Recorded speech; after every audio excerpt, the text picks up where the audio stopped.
Bonjour chers élèves, j'espère que vous allez bien. Toujours dans le contexte de consolidation des prix acquis qui porte sur les phénomènes géologiques externes, aujourd'hui on va voir le chapitre numéro 2 qui est la reconstitution de l'histoire géologique d'une région et l'établissement des fondements de la carte géologique. Donc on commence par une restitution des connaissances. Donc, définir les termes scientifiques suivants. Donc, nous avons une carte géologique. Qu'est-ce que c'est qu'une carte géologique? Donc, ne pas confondre une carte géologique et une carte topographique. Donc, la carte topographique, c'est une représentation d'un relief sur un plan horizontal. Mais la carte géologique, c'est la représentation des structures géologiques sur ce fond qui est topographique. Donc la réponse qu'on vous attend est la suivante.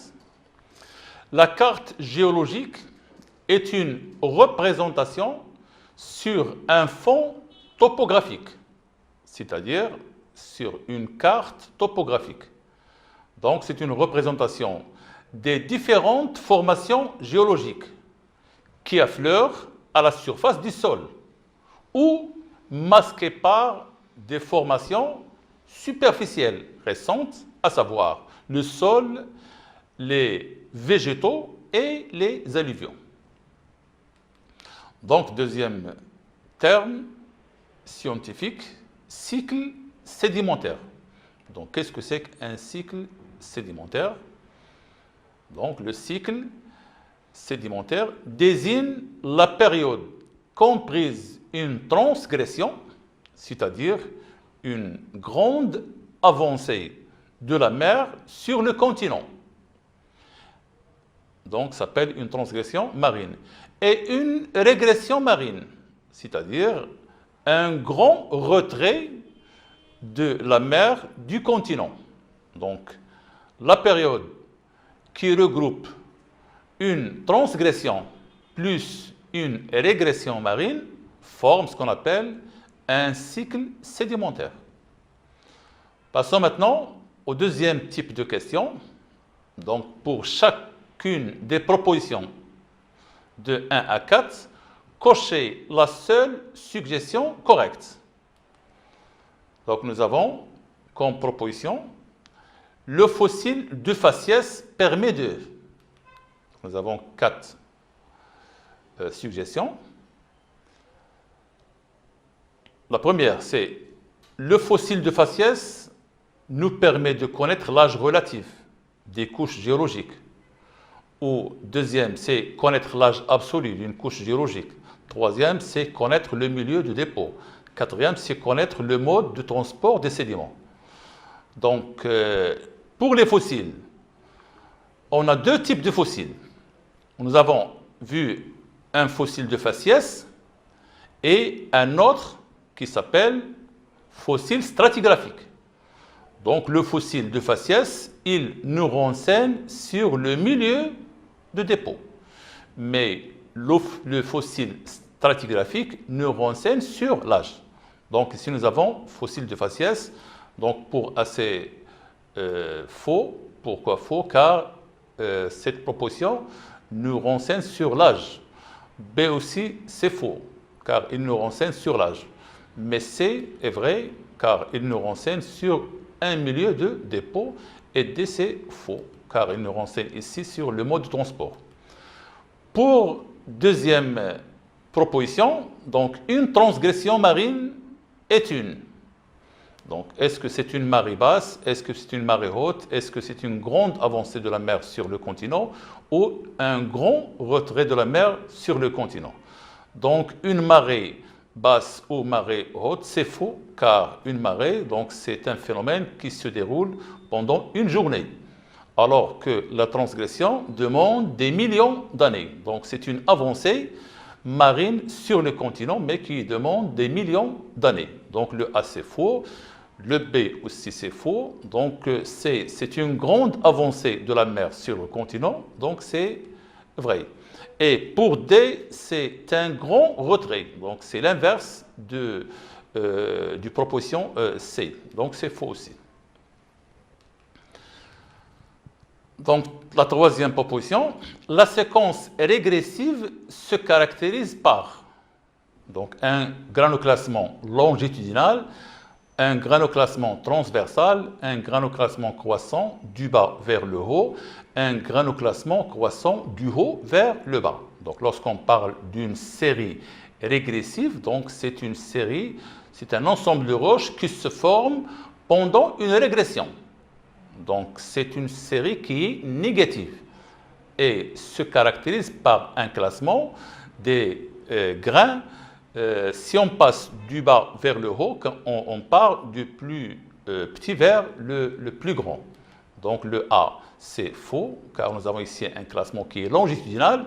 Le B aussi, c'est faux. Le C, c'est vrai, donc, car c'est un granoclassement croissant du bas vers le haut. Donc, c'est une séquence négative. Et pour le D, c'est faux. La quatrième, c'est une séquence transgressive. Donc, c'est l'inverse de la troisième proposition qui est une séquence régressive. Donc, toujours les mêmes propositions, des suggestions. A, donc c'est faux. Le B, c'est faux. Cette fois-ci, c'est le C qui est faux, car une série transgressive, c'est l'inverse en ce qui concerne le granoclassement de la série régressive. Donc le A c'est faux, le B c'est faux, le C c'est faux, donc le D qui est vrai. Passons maintenant au troisième type de question. Donc nous avons ici adressé à chaque principe géologique du groupe A la lettre correspondante du groupe B. Donc nous avons un groupe A qui présente des principes géologiques et le groupe B qui nous présente la signification. Donc le principe d'horizontalité, donc le 1, c'est ce qui lui correspond, c'est le B. Pour le principe de continuité, donc celui qui lui correspond, c'est le D. Le principe de continuité nous dit qu'une couche a le même âge sur toute son étendue. Pour le principe d'actualité, donc d'actualité dit que les lois géologiques passées sont identiques à ceux que l'on observe actuellement. Et il nous reste le principe de superposition, donc c'est le C. Ce principe dit qu'une couche est plus récente que celle qu'elle couvre. Donc, petit 2, adresser à chaque numéro du groupe A la lettre correspondante du groupe B. Donc, nous avons des groupements de couches et nous avons l'équivalent géochronologique, donc des étages qui forment une série. Donc, quel est l'équivalent géochronologique? Donc, c'est l'époque. Donc, le 1, c'est avec le B. Les séries qui forment un système, donc l'équivalent géochronologique, c'est une période. Donc, c'est le A. Des systèmes qui forment un érathème. Donc, l'équivalent géochronologique, c'est l'ère. Donc, le 3, c'est avec le petit d. Et les érathèmes qui forment un ionothème, donc l'équivalent géochronologique, c'est l'éon. Donc, le 4, c'est avec le C. Devant chacune des suggestions ci-dessous, écrire vrai ou faux. Donc, nous avons 4 suggestions. La première, les fossiles se trouvent seulement dans les roches sédimentaires marines. Donc, c'est faux car on trouve des fossiles dans le domaine fluviatile et éolien. Les fossiles stratigraphiques se caractérisent par une large répartition géographique. Donc, c'est vrai car les caractéristiques d'un fossile stratigraphique, c'est que ce type de fossile dure une durée qui est très courte, mais une répartition géographique très grande pour que la corrélation entre deux régions éloignées existe. Donc c'est vrai pour 2. La troisième, une série transgressive est composée de 2 cycles sédimentaires. Donc on sait qu'une série transgressive est composé d'un seul cycle et non pas de deux cycles. Donc c'est faux. Un cycle sédimentaire donc, est composé d'une série sédimentaire. Donc c'est faux. Passons maintenant au deuxième type de question qui est le raisonnement scientifique et communication graphique et écrite. Et on commence par la première situation. Le document suivant présente un extrait d'une carte topographique. Donc la voici. La question. Déterminez l'équidistance des courbes de niveau. Donc si on vous demande de déterminer l'équidistance d'une carte, ne pas oublier que cette carte présente généralement deux courbes de niveau. Parfois, on trouve trois. Donc, nous avons des courbes de niveau qui portent des chiffres et sont matérialisées par des traits un petit peu épais. Donc, ce sont des courbes maîtresses. Et nous avons d'autres courbes qui sont présentes entre ces courbes maîtresses. Toujours, on trouve quatre types de courbes qui sont matérialisées par un trait un petit peu fin. Ils sont appelés des courbes normales.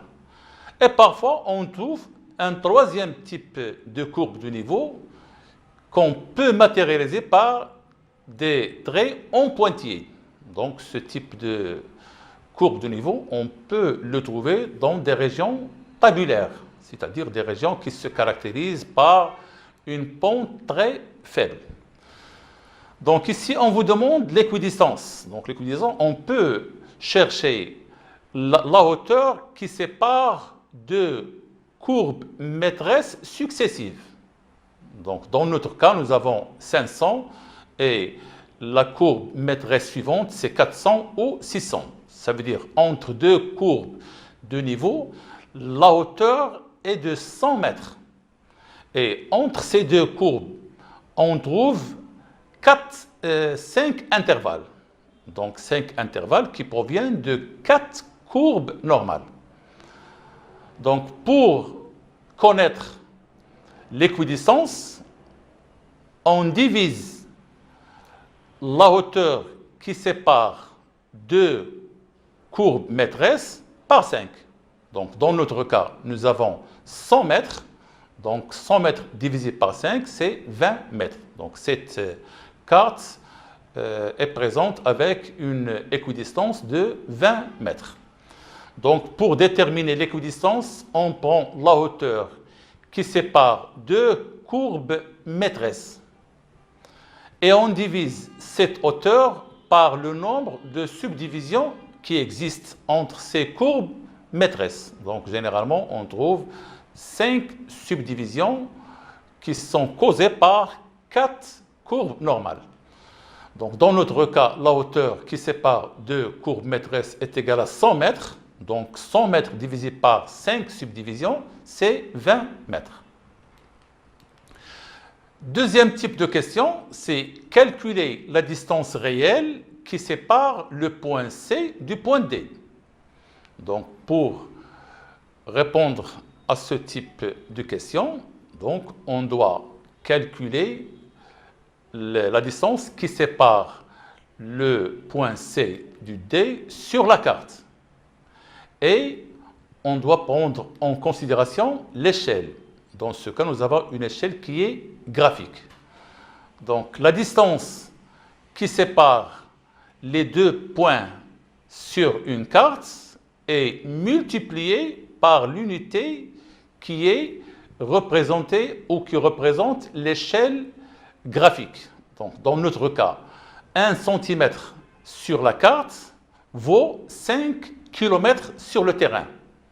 Donc la distance qui sépare C du D sur carte, il doit être multiplié par 5. Pourquoi par 5? Car chaque centimètre vaut 5 km. Donc la distance sur carte, c'est à peu près, ici nous avons 6,9 cm. Donc la distance qui sépare les deux points, c'est 6,9.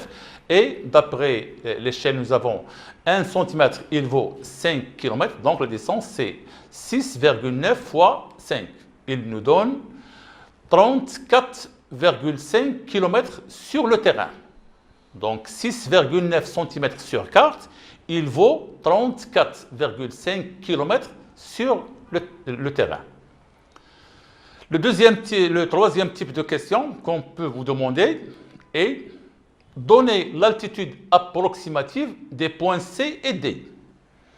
Donc le point C se trouve sur une courbe normale. Cette courbe normale est présente entre la courbe maîtresse 400 et 500.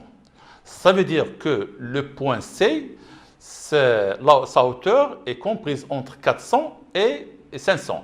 Et puisque ce point se présente sur la courbe normale la plus proche du 400, donc la hauteur c'est 420, car l'équidistance c'est 20. Donc l'altitude approximative du point C est égale à 420 mètres, car ce point se trouve sur la courbe normale 420.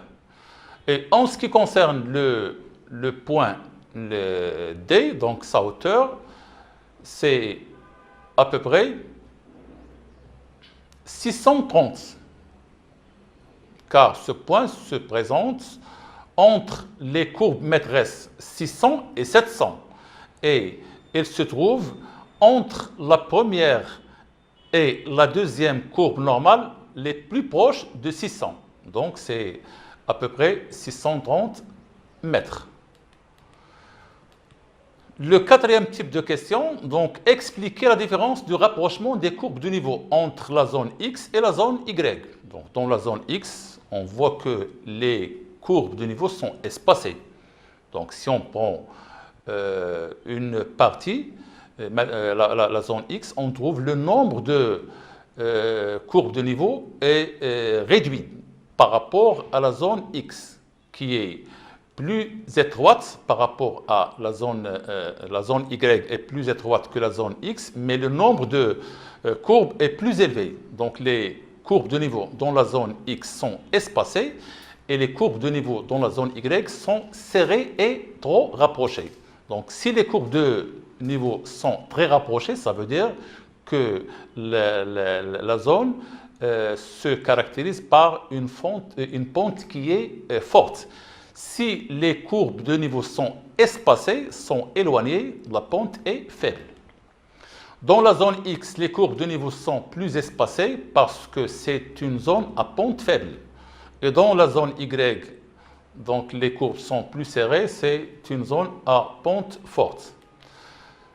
Donc une autre question, c'est réaliser le profil topographique. Donc si on vous demande de réaliser le profil, donc on doit passer par les étapes suivantes. Donc, on prend un papier millimétré donc, qui présente une échelle convenable de cette carte et on cherche l'intersection des courbes maîtresses avec le trait de la courbe qui est AB. Le trait de la courbe qui est AB dans cette carte. Et on projette chaque point sur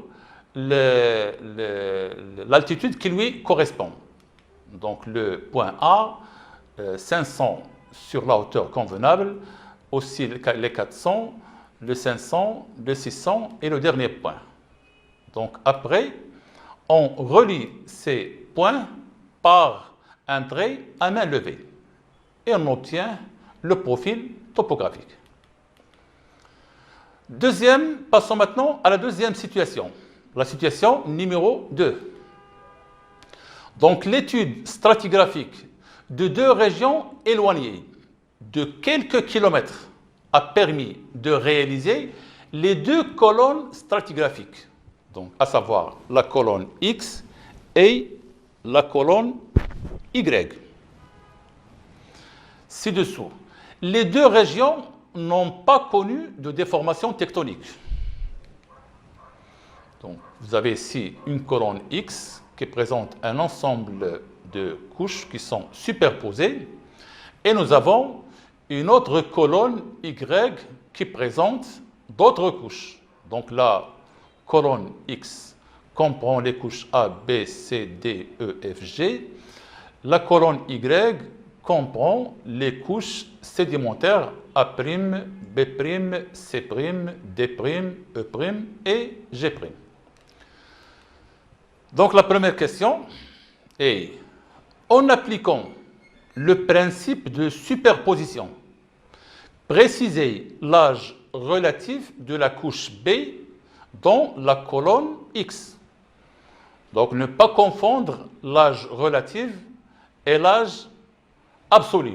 Donc si on vous demande de donner l'âge absolu, donc on donne des chiffres. Mais si on vous demande de donner l'âge relatif, c'est dire est-ce que cette couche est plus récente ou plus ancienne par rapport à un autre événement. Cet événement peut être soit un phénomène tectonique, soit la sédimentation. Donc ici, on parle du principe de superposition, donc on parle du phénomène de la sédimentation. Donc en appliquant le principe de superposition qui postule qu'une couche est plus récente que celle qu'elle couvre et plus ancienne que celle qui la couvre. Donc en appliquant ce principe, on peut dire que la couche B est plus ancienne que la couche A, mais elle est plus récente que la couche C qu'elle couvre. Donc la couche B couvre la couche C, mais elle est couverte par la couche A. Donc B est plus ancienne que A, mais plus récente que C. Deuxième question. Comparez l'âge des couches B et B'.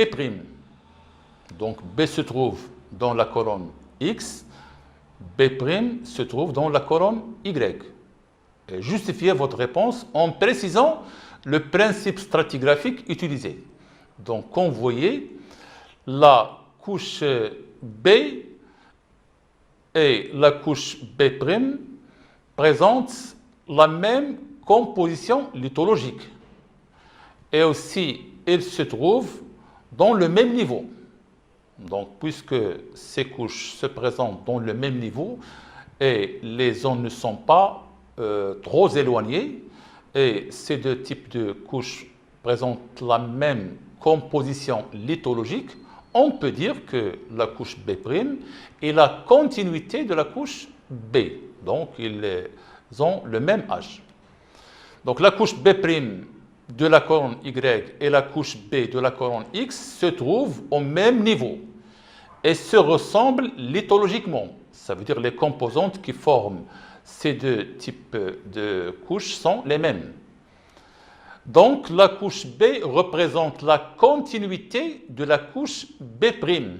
Et par la suite, ces deux couches ont le même âge selon le principe de continuité.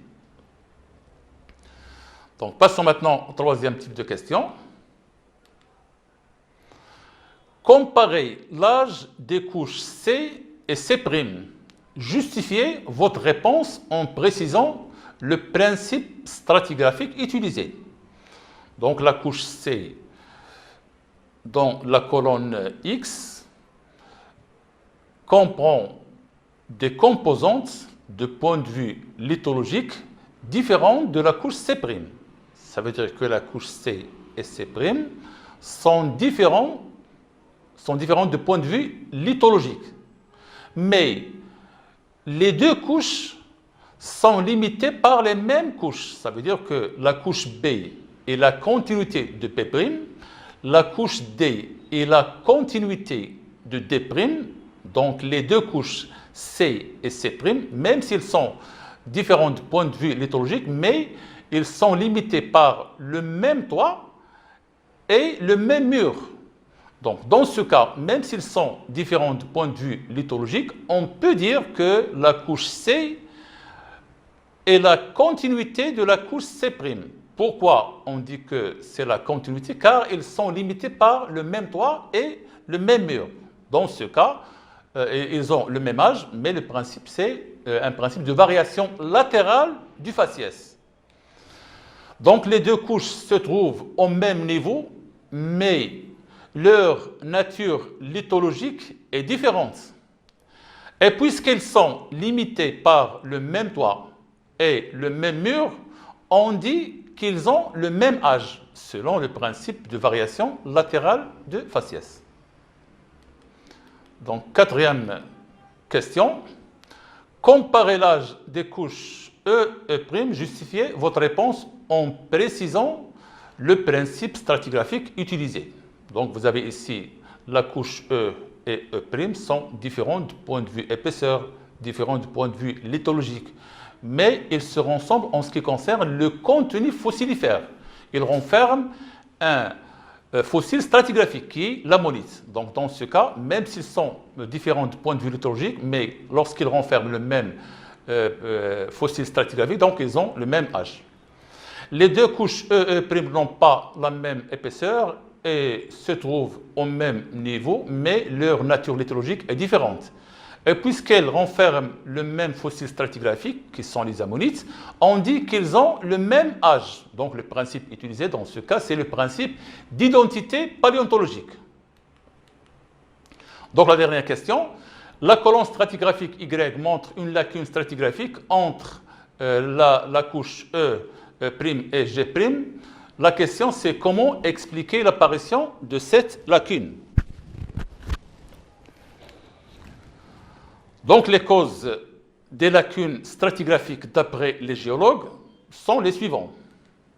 Donc, on peut expliquer cette lacune par l'absence de sédimentation suite à une, soit présence des conditions physico-chimiques qui empêchent le dépôt, soit l'absence d'apport des matériaux, c'est-à-dire l'absence des sédiments, ou soit une régression de la mer dans la zone étudiée, ça veut dire le retrait de la mer. Et on peut aussi expliquer cette lacune par une érosion après dépôt. Notre séance touche à sa fin. Merci de votre attention et à la prochaine séance, Inch'Allah.